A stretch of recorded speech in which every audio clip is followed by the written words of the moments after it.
Allegedly. We are live. Must be nobody doing.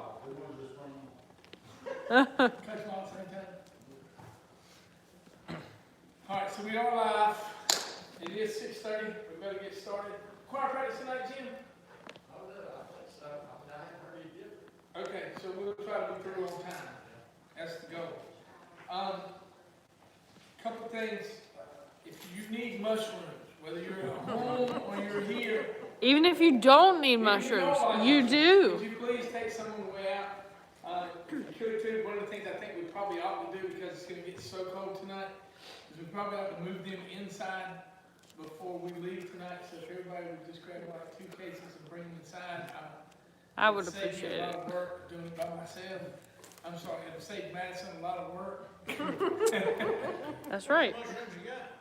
How many did they, probably, we had about 100 cases maybe. It's We gotta had be more 800 than that. packs Or more. It had to be more than There's at that. least 300 still out I there. think you still got 99 cases out there. John, you're on special, so we want There you go. We're gonna take some mushrooms home. I love mushrooms. Well, you need them from somewhere? No. We got a bunch. So if you need mushrooms, please take some on the way out. If you don't need mushrooms, please. If you don't need mushrooms, you need to find still do. somebody that does and take some on the way out. There are some whole ones in it too, not just the slice ones, but there's very few of those. That happened today. The other thing is, Right after I said, next we ain't week got no truck in a while. is Thanksgiving, and we will not be meeting here next Wednesday evening. However, there is a community Thanksgiving service at the Presbyterian Church at 7 o'clock. Hadn't been widely advertised, as you can realize why. But, so if you want to come next Wednesday, I'll be there, and we'll have that service over at Presbyterian Church at 7 o'clock next week. If not, you get a night off. And then Sunday, not this coming Sunday is special in itself too. Kaylee Petty, who just graduated this year and didn't get her chance to do her sermon. It is a sermon for Youth Sunday. It's been prepared since March, but she is going to do that this Sunday. She'll do it at 8:30, 11, and 6:30 services. It's So good. she's going to do all 3 services. She filmed it yesterday. Maddie's impressed. So I guess that's good enough for us. But anyway, I'm excited about that. So please come and support her if you can. Watch online if you will. Then the next Sunday is Hanging of the Greens. I don't know if y'all heard, but we're doing it a little bit different this year due to the pandemic. What we're doing is we're going to do we're going to do the entire service all with 3 times. We're going to do it at 8:30, we're going to do it at 11, and we're going to do it at 6:30. But we're only going to put up a portion of the greenery at each service. So the 6:30 service, everything will be up. At the 8, John looks confused, let me explain it. At the 8:30 service, John, we're going to put up 1/3 of the greenery. I was working in my head. I understand. Math. So we're going to do that. I think it'll still be a great service because we'll still get all the elements in every service and the music in every service. But we'll just finish it up that night. funny. Now, the one thing that we will not do in that, and I wanted to let you guys know this, one of the things that we really like about the Hanging in the Green service is the shattered. No, well, that's the. BYOF. Bring your own flashlight. Yeah, we're not going to do any candles this year. We're not going to light candles. But there might be some special lights. Yeah. Are we gonna have food afterwards? No food. I'm not coming. Sorry. You know, I miss that green punch. At least make the green punch. At least make You the live with the woman who makes it. Hey, but look, we might can get some punch here because Jill makes it a good punch. But we're just trying to be as safe She as we made me my possibly whole can. thing. So, Whole but we won't have candles. We won't really need the candles at 8:30 and 11. But at the 6:30 service, Yeah, I don't know if you guys know it or not, but there is an app that you can get on your cell phone. It is a candle. And it Yeah. filters and everything. It's really cool.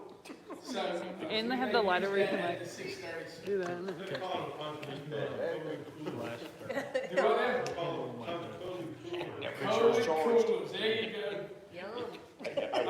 I'll start it After- or something like that. After we have that service, that starts our Advent season, and we'll be going through that, and we will be doing, for Christmas caroling, a different way. Families in cars will meet at certain houses and we'll still sing. Again, we won't have our snacks when we get back. Yeah. Huh? Uh-huh. How? I don't know. She said we were doing it. Maddie's gonna find a way. I like snacks, clearly. But we are going to Christmas carol on December the 16th. I'm pretty sure we are having snacks, though. A way you could do it is just put it together on one plate and just. That's what I think she's gonna individually. You know what you Well, we'll see what we can do about snacks. The more important part is we are going Christmas carol. Is it? We're going to Christmas carol on December the 16th.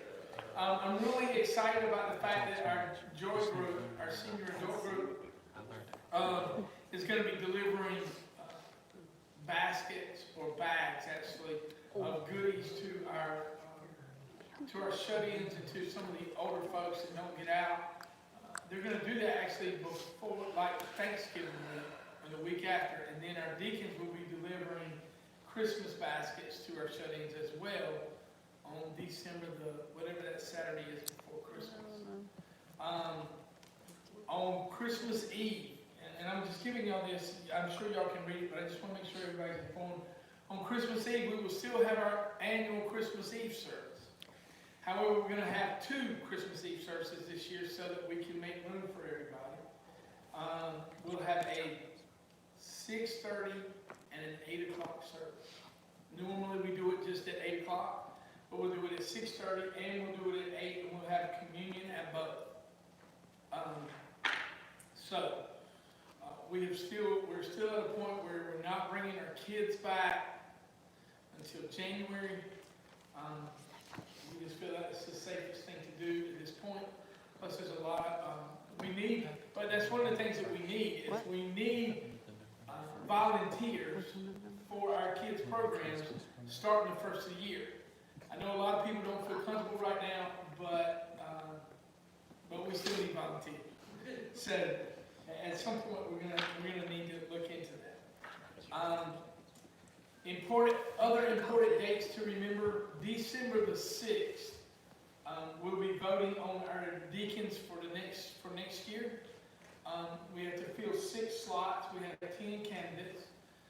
But there are some people. If you're listening from home, we've still got a way you can vote. At our church, we've always had. If you're not here, your vote doesn't I don't know count. what. So what we're going to do is we will have voting at 8:30, voting at 11, voting at the 6:30 services, and we will have a drive-through voting opportunity from 9:35 to 10:50 that morning, where you can drive in and give your votes. We're still voting in-house, but we're voting in a drive-through in order to make sure that those who are not able to make it. Say it again. No mail-ins. I was gonna say. No mail-ins, we're no gonna postmark try to dates, here's no about like 7,800 that. votes. And then, December the 9th is also a biggie. December the 9th, which is a Wednesday night, we'll have a very short, prayer time, and then we will have, what should be our quarterly business meeting, but we missed our last one due to COVID. We might have missed our last 2. Yeah, that's good. I think we did. So this will be a big one because we'll be voting on next year's budget. We'll also be voting on some position changes, some personnel changes that we've got going on, some restructuring we're doing with the church, and then you'll get to know kind of where everybody stands, as well as each team has an opportunity to speak for a minute or so about what's going on in those teams. So that's, and we're also voting on the positions of the church. What's the name of that team? Ministry placement? The what? Ministry The placement. ministry placement team report, we will have that at that time too, and we'll be voting on that. So those are the big dates, that's the big stuff that's coming up. I can't think of anything else at this time. Anybody else got anything? Yes, What? Jordan's birthday. Oh, yes, and so as we get started tonight, we have a very special guest watching from Hall River tonight, Jordan Wilson. Tomorrow, Friday, which is the 20th, will be her birthday.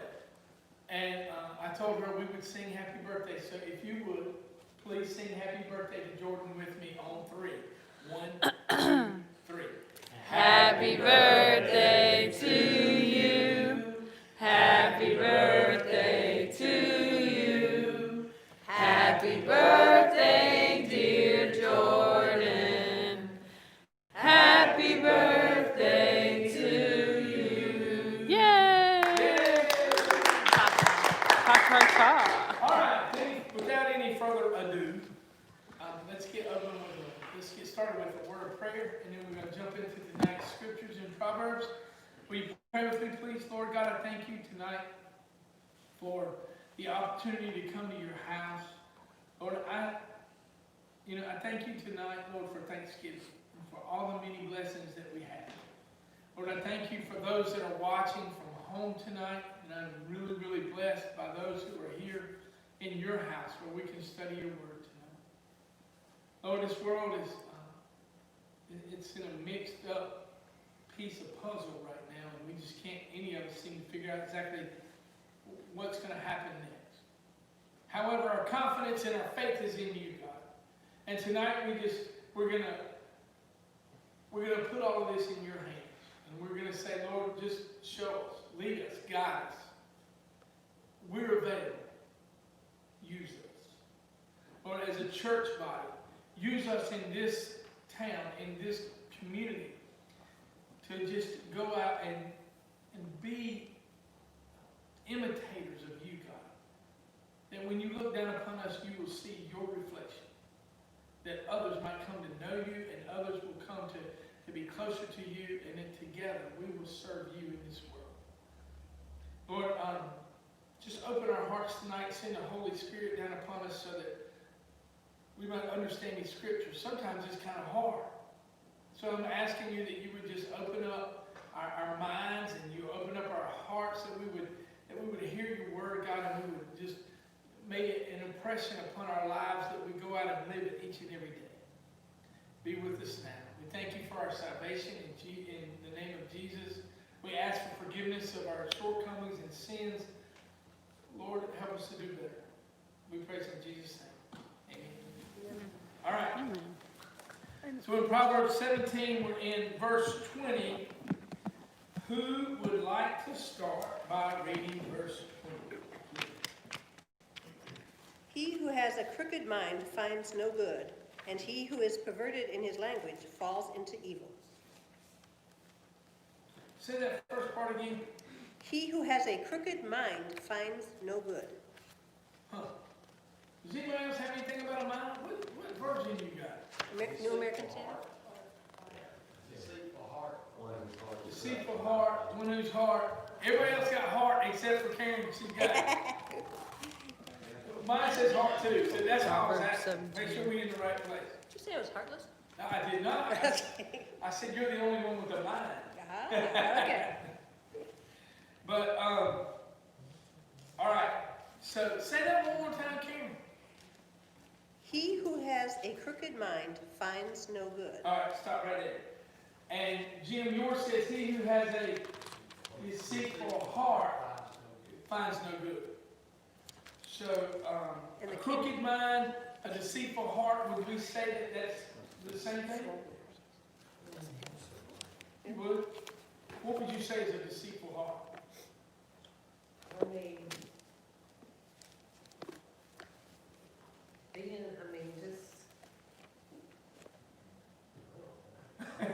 One who goes out of the way to do something wrong.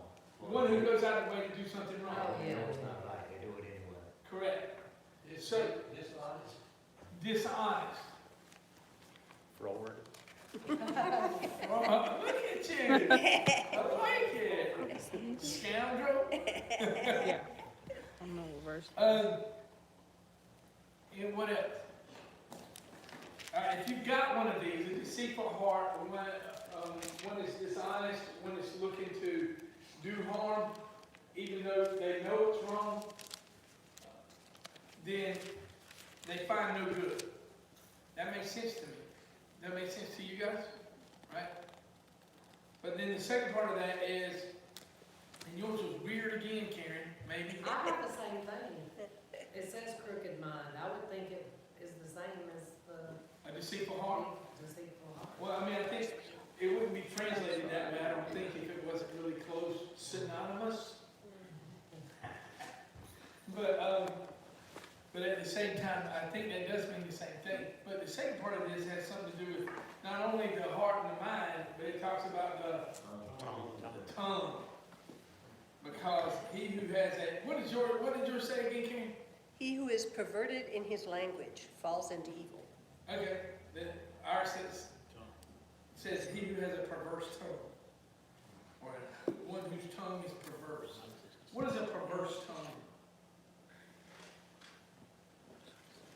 What comes out of a perverse mouth? Wicked, spiteful. Anybody else? Vindictive. Come on, Andy. He's a walking dictionary tonight, boy. He's a thesaurus. Mine says wicked and foolish, but they not only display the evil of someone's heart, they also lead them into greater trouble, evil, wicked, all of those things.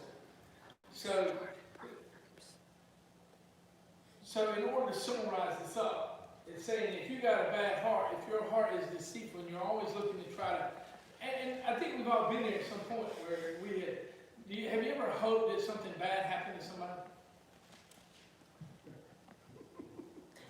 Well, sure. I know, you don't have to answer like, yeah, me, yeah, you better believe me. I'm not asking for that.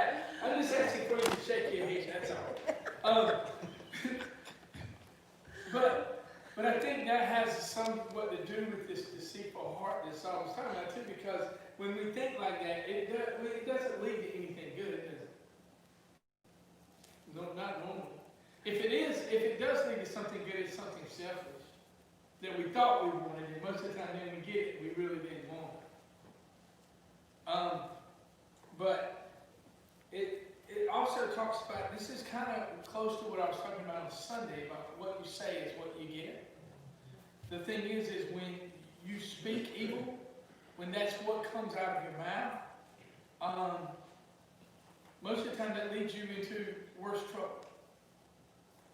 Sometimes it can put you in a worse position.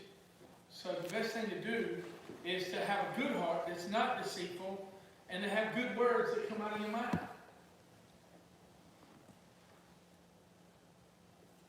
Amen? All right, good. So we're in agreement. Good. Let's move to 21. To have a fool for a child brings grief. There is no joy for the parent of a godless fool.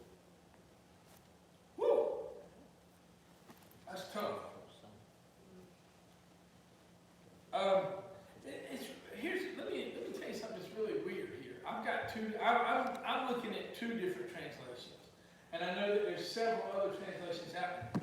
But what Amy just said, to have a fool for a child brings grief. I think this is the early standard version, or Eastern Standard Version. It says, "He who begets a scoffer does so to his sorrow." That doesn't sound like the same thing to me. The NLT standards got it. It is painful to be a parent of a fool. There is no joy for the father of a rebel. That's what the NLT has. Go with the NLT. What does yours say, Cameron? I've got a 4 version 1, so I've got Which King one do you want? James. Read the Amplified. weirdest. That's usually, he that begetteth a fool doth so to his sorrow, and the father of a fool hath no joy. So it's Okay, so I get that though, because Yeah, what? what does beget mean? Like son, father. child.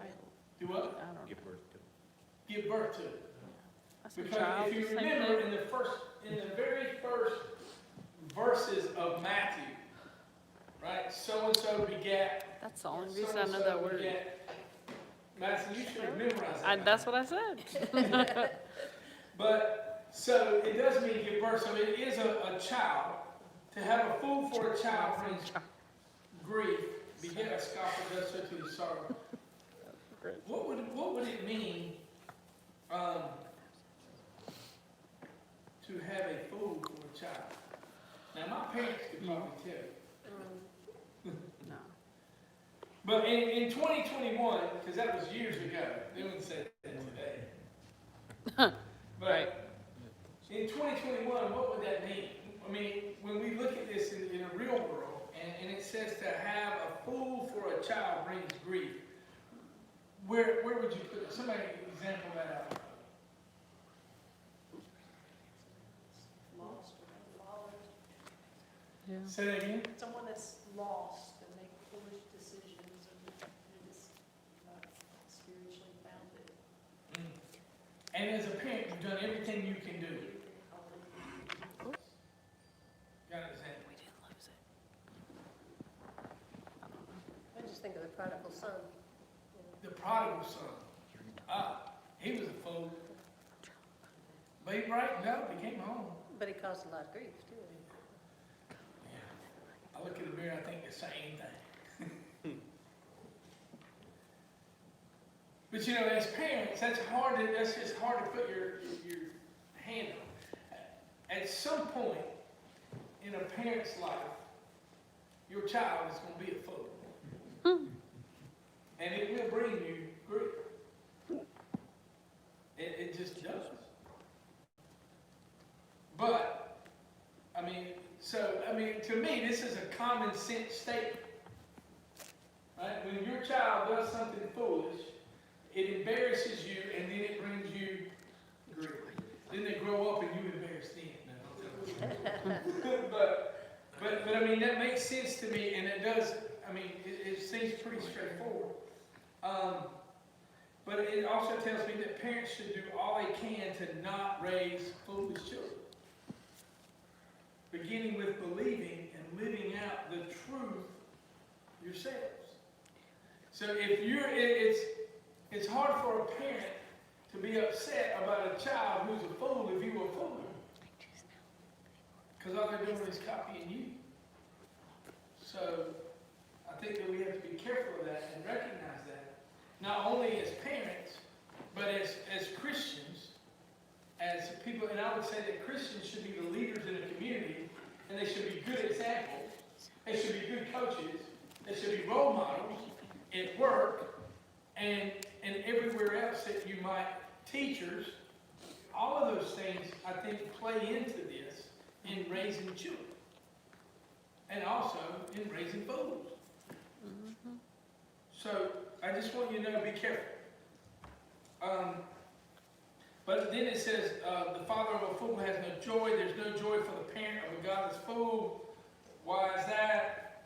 Because there's no pleasure in seeing that your child is a fool. There's both the pain and the consequences of the child's foolishness and the regret if one really parented effectively. Anybody in here got children where something like that might have happened one time or another? Where you question yourself where you went wrong? Never.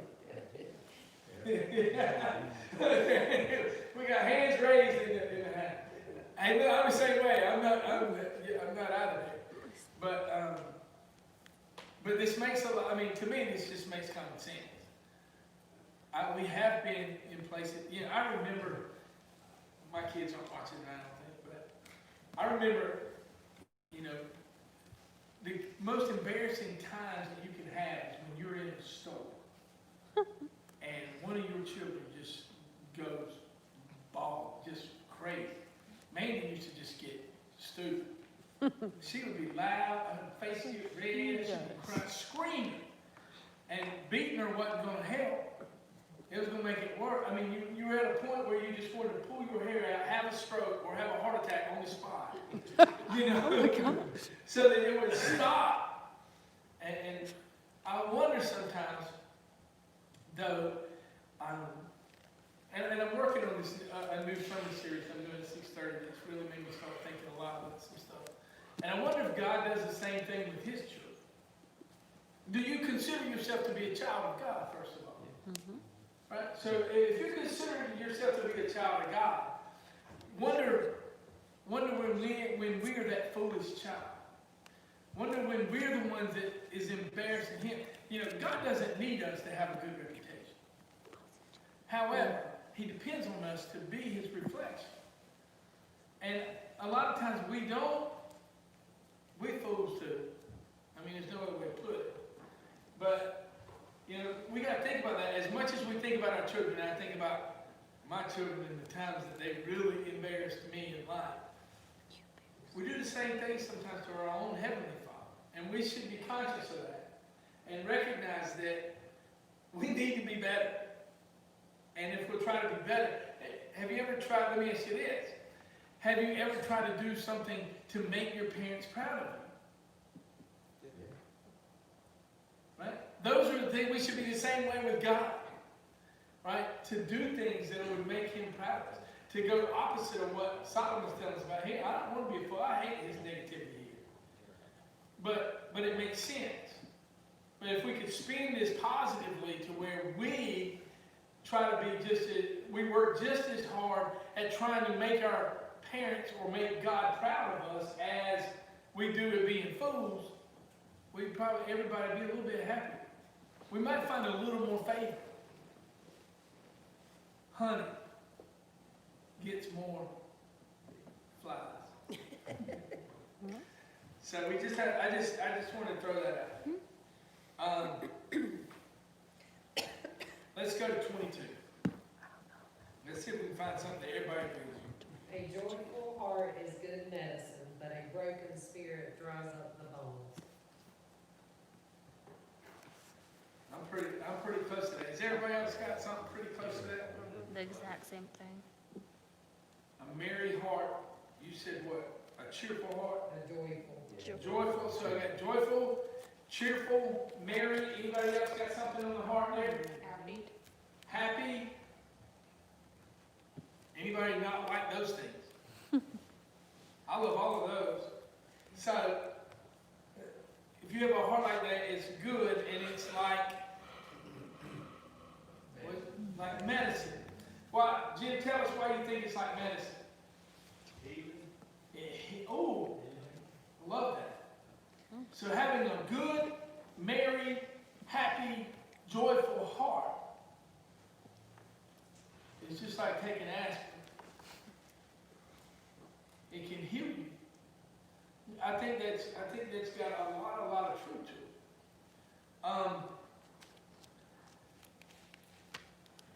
Of course, there's another proverb that says that blank is the best medicine. What is it?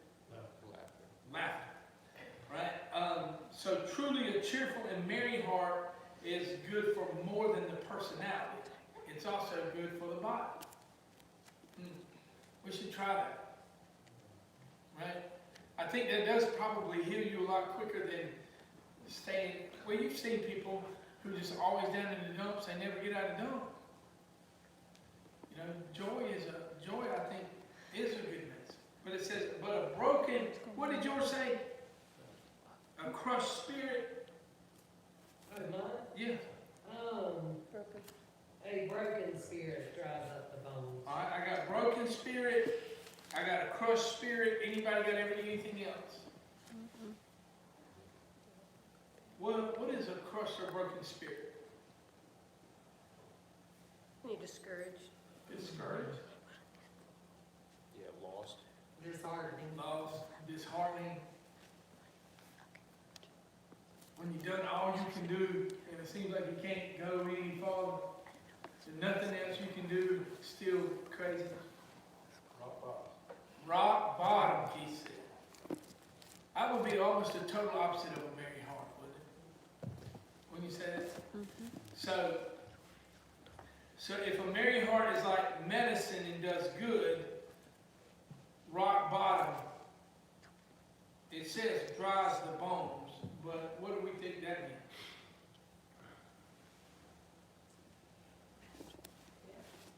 It'll kill you. Death. Yeah. I think it does mean total death.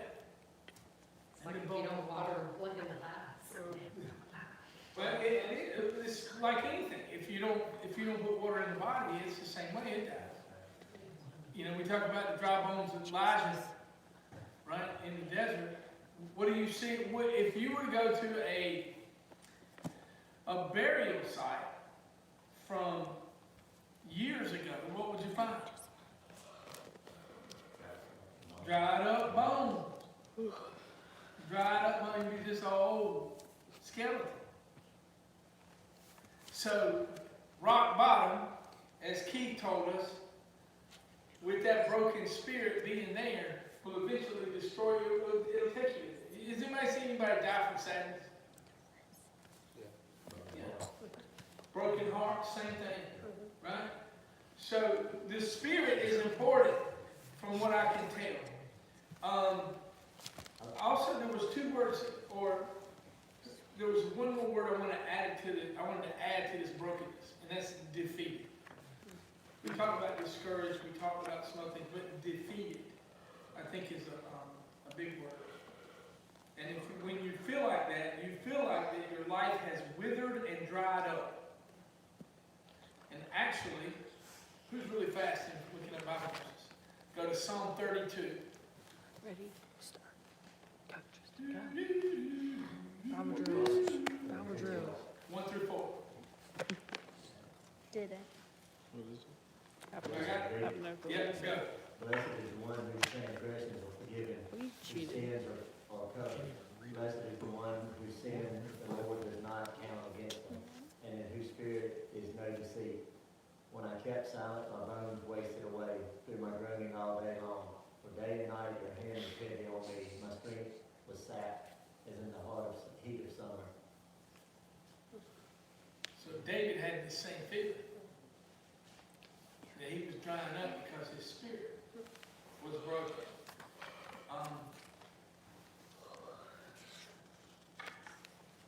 It says here too, there's a theologian, his last name is Bridges, and he said that a broken spirit in an evangelical sense is God's precious gift. Because it is stamped with his special honor. But here, a crushed spirit describes a brooding spirit of despondency that always looks on the dark side of things. It's this link. If this is linked to religion, it flows from a narrow and perverted view and spurs humility centered on the self. It has the effect of drying up the bone. So, if I were to take anything out of these two verses, I would say, have a joyful, merry heart. It's good medicine. If you're down in the dumps, you need to come see me. And we need to talk about it. But try to have a merry heart. Be joyful. All right, 23. The wicked accept bribes in secret to pervert the course of justice. Now, to me, when I read this, I think about movies or books where the jury was tainted. And beyond look at that. Does that not make any sense to anybody but me? Yeah. Let's go through this and see if it makes sense. All right, so the wicked accept bribes in secret. What does that mean?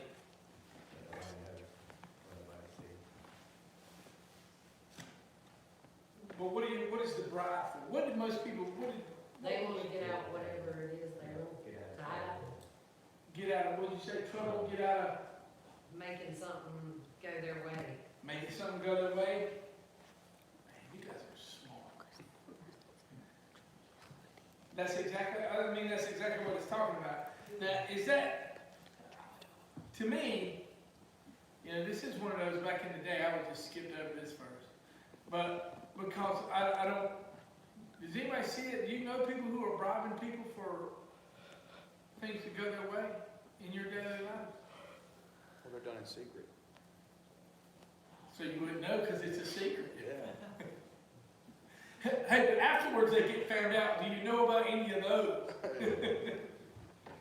Not personally. I mean, I just thought it I doesn't. bribe my kids sometimes. You know that. Well, and sometimes I see that. Do you do it in secret so Paige doesn't know? You don't have to answer that. You can plead the fifth. But it says right here that it was wrong to receive a bribe and illegal and unjust payment to get around normal laws and procedures and to buy favor from officials, which shows a fundamental corruption and a lack of integrity. So evidently at this time, that was a fairly common practice, to try to bribe the judge, or jury, or whoever was making the decisions to make things go their way. We don't see that as much I don't. I mean, that may still go on a lot. I got a feeling that if you were to look into It's called campaign contributions now. it is from, I didn't really want to go into the political realm, but that's a lot of places of where it is. You would find a lot of bribes for unjust and unlawful type things to try to get them things in their favor. The good news is I know it's there, but it doesn't seem to affect me at this point, but it could somewhere down the road. But I think a lot of that is political. But it says, but the biggest reason is to do what? To pervert the course of justice, meaning what? To see that justice isn't gained. It's not, that means that the verdict is not fair, is it? Yeah. It's wrong. It's, if you're bribing somebody, it would be, I think we do see this sometimes, where, and it's done, I don't know how much secret it is, where you might pay for something when somebody else can't. I was looking at that, you think about two ball players. One of them's really better than the other, but poor. There's more opportunities here, and you can do that in secret, and it could seem to be unjust or unfair.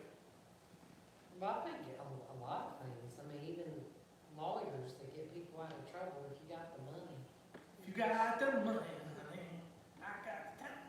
it's not fair for the other guy. I mean, if you're gonna look at it like that, Yeah, they will never get out of trouble. I agree. I mean, there's a lot of people in prison just like that. And a lot of people not. For the same reason. I remember one year I got 5 speeding tickets in the same year. But I only had 2 on my record because I paid a lawyer to get me out of the other 3. You perverted the course of I justice. perverted the course of justice. I'm gonna say, Sammy's verse 23 when I think about it. Hey, don't hold that against me. I'm a changed man. I sing the light. All right. The blue light. The flashing Flashing light. blue light, that's it. Don't see the light yet.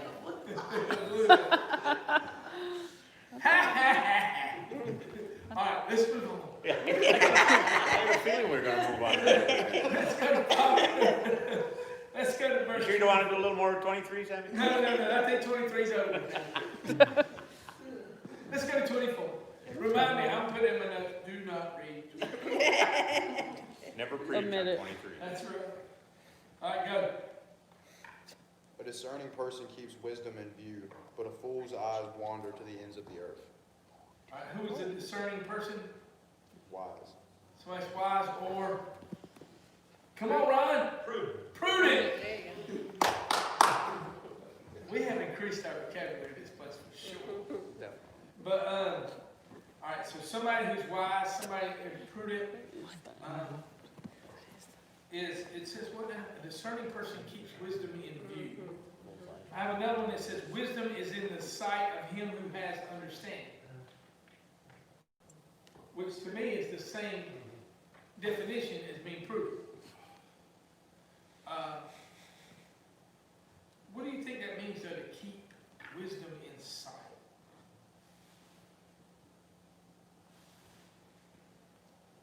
It's always on the front of your mind.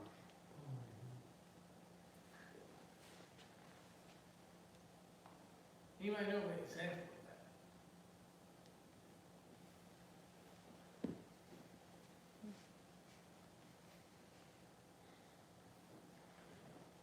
I know if I go home tonight and I have a merry heart, wisdom tells me that I'll probably get a merry response.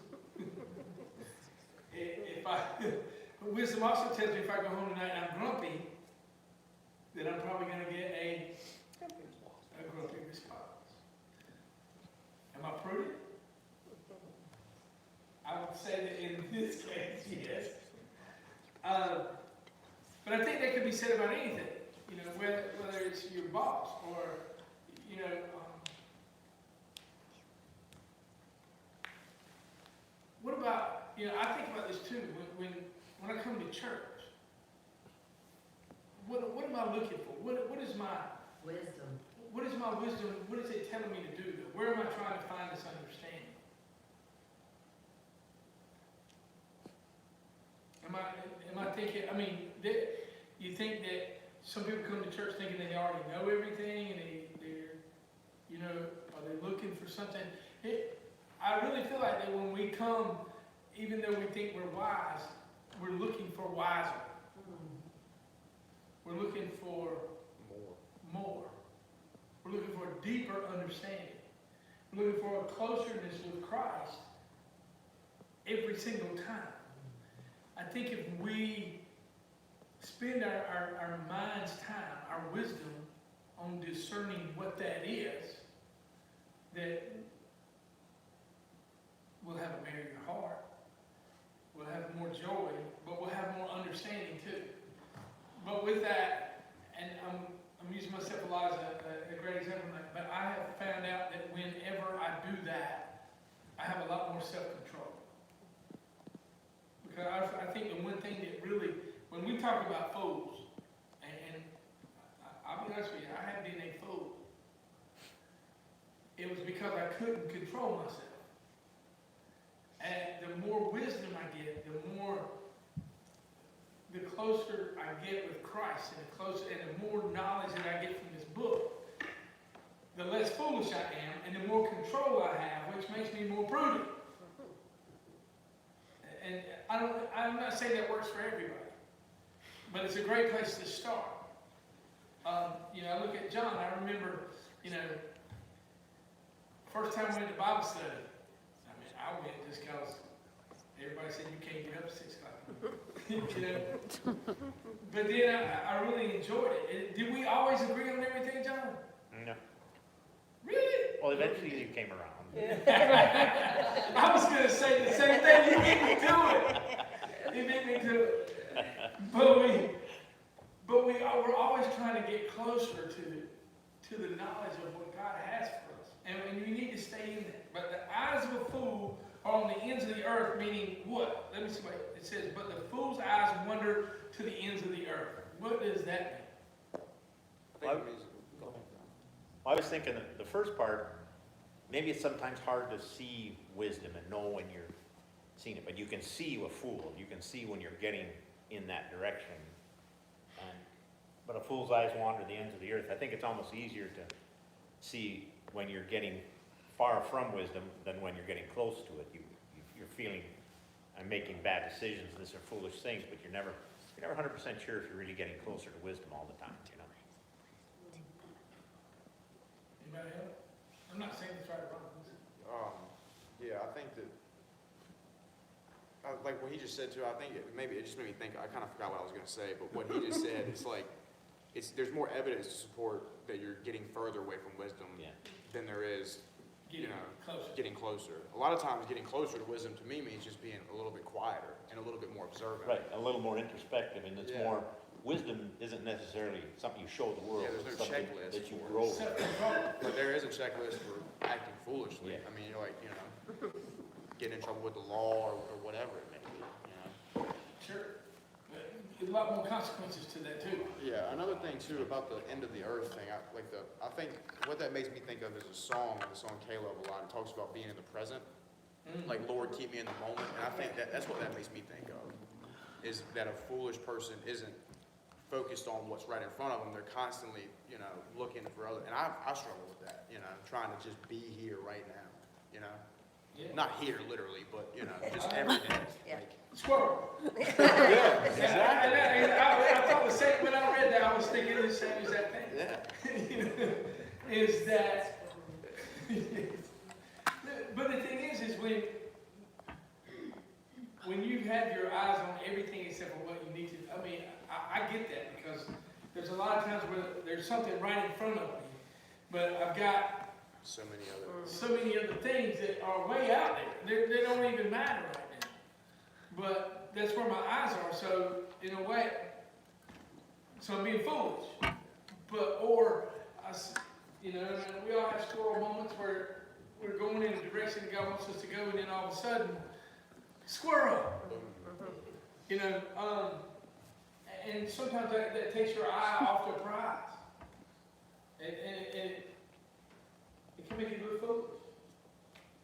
But we usually don't see that till later. So I think you're right. Both of you guys are right in that we need to have this. Wisdom brings self-control. I remember, don't tell anybody. I'm probably ADHD. Probably. And I actually squirrel. And the thing is funny because Vance was pretty squirrely too, and he was going to school. When we went to the doctor said, "Hey, look, it's not him I need to see, it's you." Yeah. But we never did anything about it because it took a lot of things to stay in control of just focusing on anything.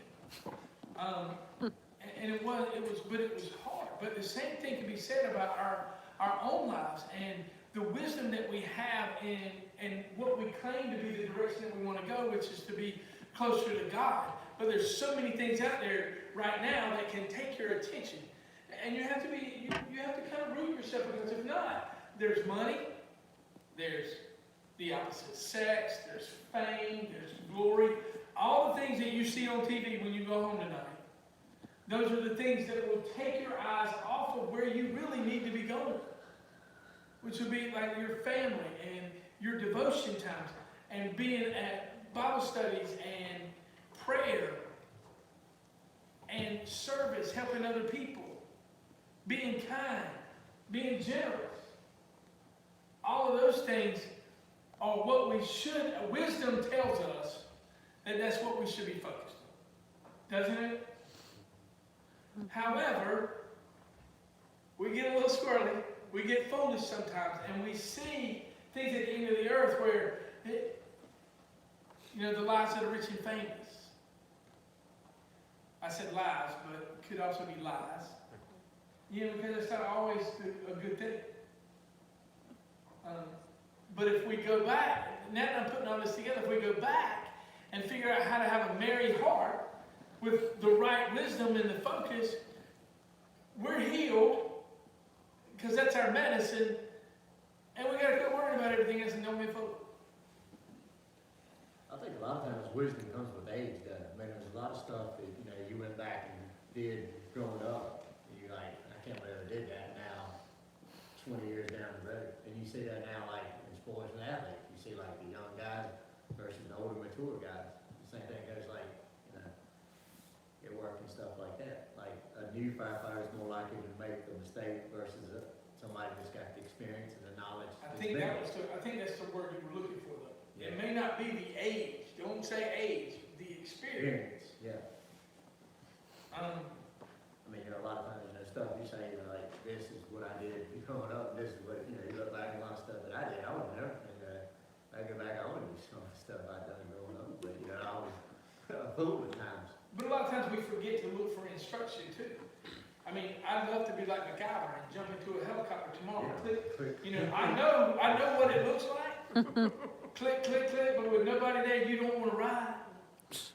Because I don't know what I'm doing. But if I were to do that, if I had somebody in there that showed me the steps, you might want to ride with me after about 1,500 flights. But I think you're exactly right. I don't necessarily think it's age. Maybe not age, but I think it's experience. I think you're exactly right. And the bad thing about it is, a lot of times our experiences come from our foolish times. a lot of times, sometimes you do get older and you still have. You ain't got no. Yeah, I know. And that's where, I think that's where we, as a body right here, I think that's why we're here, is that we want to be at those places, because I will be honest with you, God is going to put new experiences in your life. but you can't look at it through the old age foolish eyes that we've had in our life.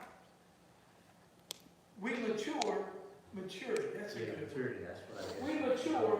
Would anybody in here say that you're less mature as a Christian than you were a year ago? I wouldn't either. I would say that we're maturing in our wisdom because God is wisdom. I would say that we're maturing in our walk. I'm hoping, and this is what I work on every day, is I hope we're maturing in our focus. Because a lot of times, the world throws things at you, and it's easy.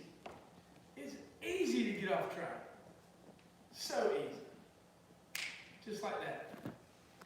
You know, that you can do one little thing, it can ruin a lot. It can ruin your family, your reputation, your church's reputation, your friends' reputation. You have to be smart. We have to be more mature in what we do. You can't go back to the time where the sun ain't coming up tomorrow. That's cool. The sun's coming up, that's cool too.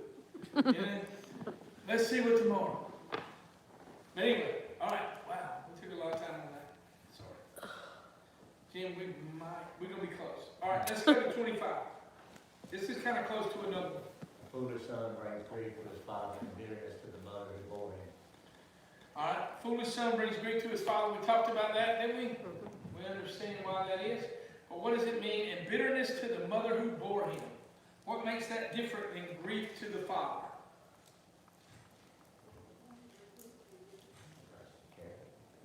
Do what? Because she delivered and carried him. Anybody else? I think bitterness is a little bit more like frustrated. Bitterness might be frustrated. It says here, it says, because of the maternal instinct and bond, that there is a special pain and bitterness that belongs to the mother of a foolish child. So what that means is I can't understand you women again. And the difference in what being embarrassed or having a foolish child, having to, maybe that's why children's bitter now. I don't know. But it says that it's a certain kind of bitterness that comes that's different than what a father goes through in his grief. So, I mean, to me, am I way off base here? I mean, I think that's what Solomon said. All right.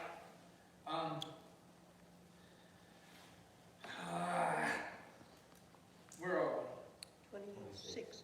26. Let's do these last 4 verses, or last 3 verses next week. Are you okay with that? We're not meeting. Oh, well, we won't have to finish tonight. Let's read. If imposing a fine on the innocent is not good, surely to flog honest officials is not right. All right. I've got also to punish the righteous is not good. Why is that? Because they're righteous. It's wrong to punish somebody who did right. God's moral order insists that the righteous be rewarded, and who gets punished?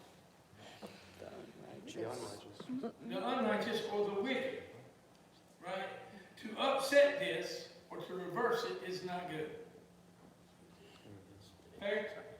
All right, and then it says, but mine says, surely to flog honest officials is not right. I've got another version that says, nor to strike princes for their uprightness. It says, if a leader is upright, he should never be punished, especially by The wicked.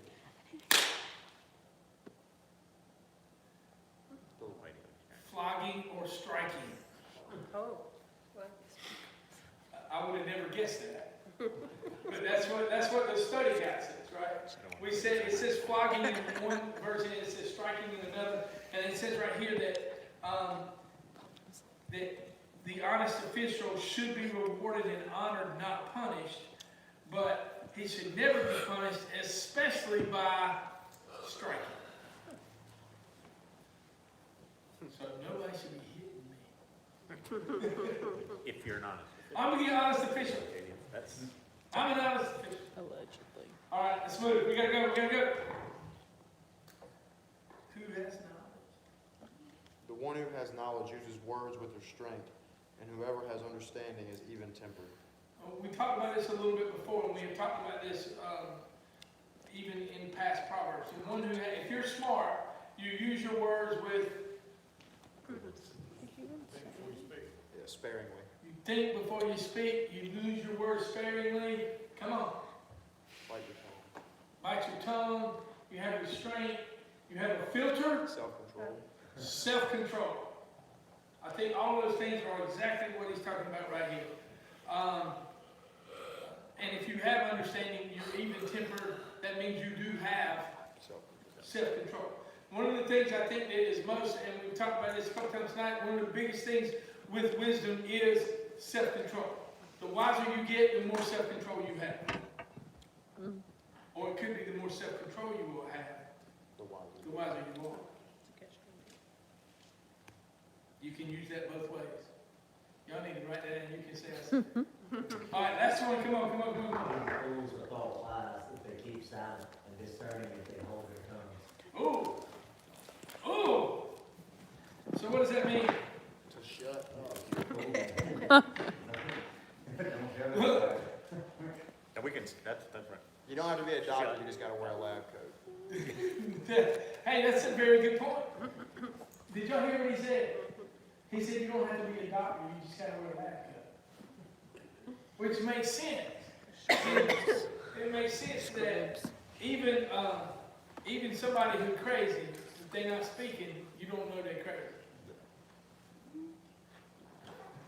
If you don't know them, I know what you're saying, but Sammy, mine says when he closes his lips, he is considered prudent.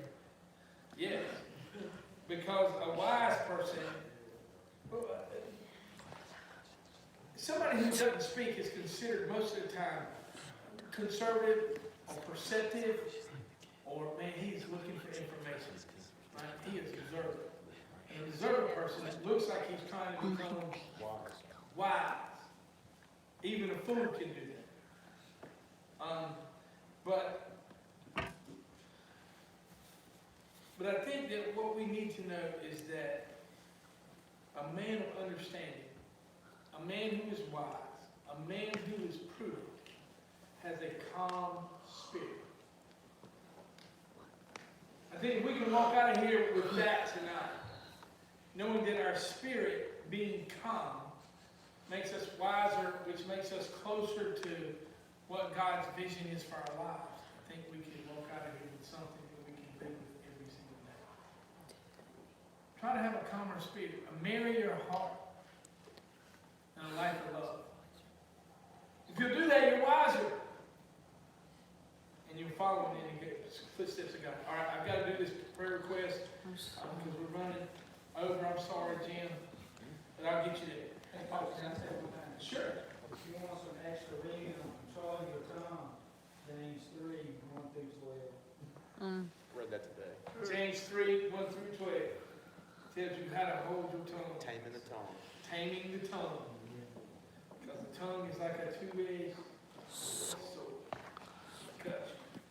All right, let's go to this. Please remember all of our church members, our deacons, Maddie and Mackenzie over at Cares Life. Please remember Karen Zimmerman in Morocco, Thad Harris, Matt and Jessica Hoffman. I got an email this afternoon from Lorraine, who's in Charlotte, that Matt fell, broke a couple of ribs. He's going to be okay, but he is sore and hurt. I think Aggie's still doing good.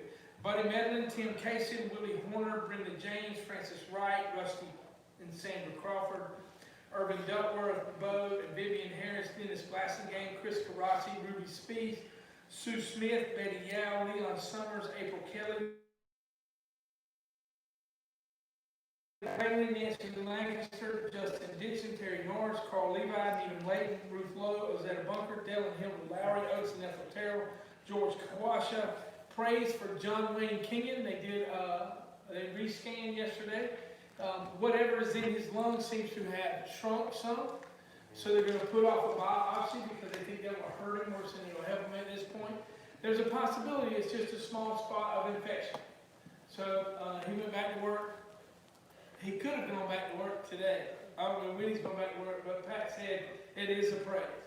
So, also remember Johnny Hamby, Francis Roselli, Angela Hall, George Gray, Anita Baker, Wilbur and Barbara Pruitt, Coy and Dean May, Lottie Robertson, Amber Sykes, Doug, Lisa, Andrew Fox, Annette Stokes, Tyler, Kayla, and Baker, Emily Siles, Pat Oliver, Keith Hill, Charlie Wilson, Archie and Margaret Wilburn, Paul West, Danny and Anita Wilson, Jordan Wilson, Don Pridgeon, Edna Phillips, Rose Wilkinson, Virginia McGee, Ken Edwards, Bonnie Mayton, Jimmy and Rhonda McCann, April, Paul Little, Rebecca Royal, Jim Royal, Rebecca, I don't know if y'all know Rebecca is having foot surgery.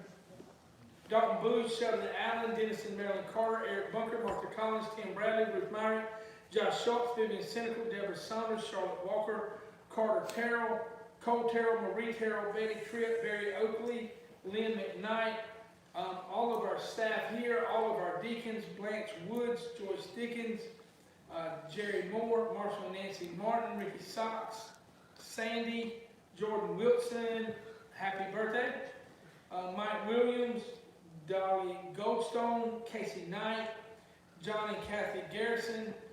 Please remember the Fergusons, Wendy Couch, remember her too.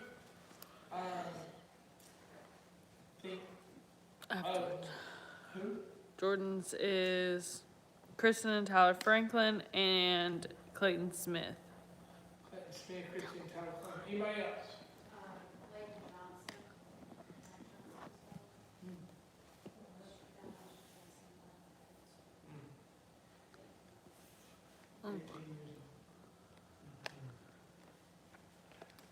Anybody else?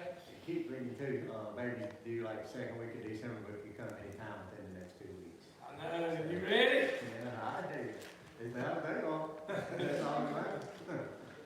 Until they got that duck at your doorstep.